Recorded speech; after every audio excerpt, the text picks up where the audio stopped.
Welcome back Royal Dairy YouTube channel. This is brand of luxuries for physics. So எல்லாருமே GATE exam, JAM exam, JEST exam எல்லாருமே எழுதியிருப்பீங்க.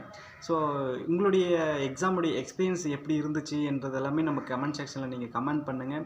So நானும் என்னுடைய suggestion உங்களுக்கு கொடுக்குறேன். So நான் என்னுடைய இன்ஸ்டியூஷன்லேயும் சரி, நான் சம் கைண்ட் ஆஃப் பீப்புள்ஸை நான் அப்ரோச் பண்ணும்போது அவங்க சொன்ன அந்த எக்ஸ்பீரியன்ஸையும் சரி நான் உங்களோட ஷேர் பண்ணிக்கிறேன். ஸோ அது மட்டும் இல்லாமல் இந்த வருஷம் கேட் எக்ஸாம் பார்த்திங்கன்னா ஐஐசி பெங்களூரும், ஜாம் எக்ஸாமு ஐஐடி மெட்ராஸும் அவங்க கண்டக்ட் பண்ணியிருந்தாங்க. இதை பொறுத்த வரைக்கும், இந்த எக்ஸாமை பொறுத்த வரைக்கும் எல்லாமே கொஷின்லாம் மாட்ரேட்டாக தான் இருந்துச்சுன்னு எல்லாருமே சொல்கிறாங்க இல்லைங்களா?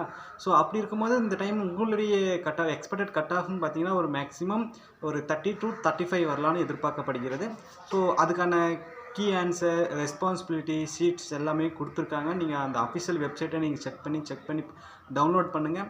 ஸோ உங்களுடைய ரிஜிஸ்டர் நம்பர் என்ன, உங்களுடைய மார்க் எவ்வளோ நீங்கள் ஸ்கோர் பண்ணியிருக்கீங்க என்றதெல்லாமே நீங்கள் கமெண்ட் செக்ஷனில் கமெண்ட் பண்ணுங்கள். நமக்கு அடுத்து நம்மளுடைய ஃபிசிக்ஸ் ஆஸ்பிரண்ட் இருக்கக்கூடிய நிறைய பேருக்கு இது ஒரு மோட்டிவேஷனாக அமையும் நான் எதிர்பார்க்குறேன். ஸோ மறக்காமல் நீங்கள் கமெண்ட் செக்ஷனில் கமெண்ட் பண்ணுங்கள். உங்களுக்கு இந்த மாதிரி exam related study materials, study kit, tips and tricks, exam preparation method, so இந்த மாதிரியான நிறைய விஷயங்கள் உங்களுக்கு தேவைப்படுது இல்லை தேவைப்படுகிறது அப்படி நினைக்கிறீங்க இருந்தீங்கனாலும் நீங்கள் கமெண்ட் செக்ஷன் கமெண்ட் பண்ணுங்கள். அது மட்டும் இல்லாமல் நம்மளுடைய ட்விட்டர் பேஜையும் நீங்கள் ஃபாலோ பண்ணிக்கோங்க, டெலிகிராம் பேஜையும் நீங்கள் ஃபாலோ பண்ணிக்கோங்க. நம்ம முக்கியமாக நம்ம சேனலை ஒன்று சப்ஸ்கிரைப் பண்ணாமல் இருந்தீங்கன்னா சப்ஸ்கிரைப் பண்ணி நீங்கள் ரெகுலராக ஃபாலோ பண்ணிக்கோங்க. ஏன்னா நம்ம அப்போ தான் நம்ம கொடுக்கக்கூடிய அப்டேட்ஸ் எல்லாமே உங்களுக்கு கண்டினியூஸாக வந்துகிட்டே இருக்கும். அதனால் உங்களுக்கு ரொம்ப அது யூஸ்ஃபுல்லாகவும் இருக்கும்.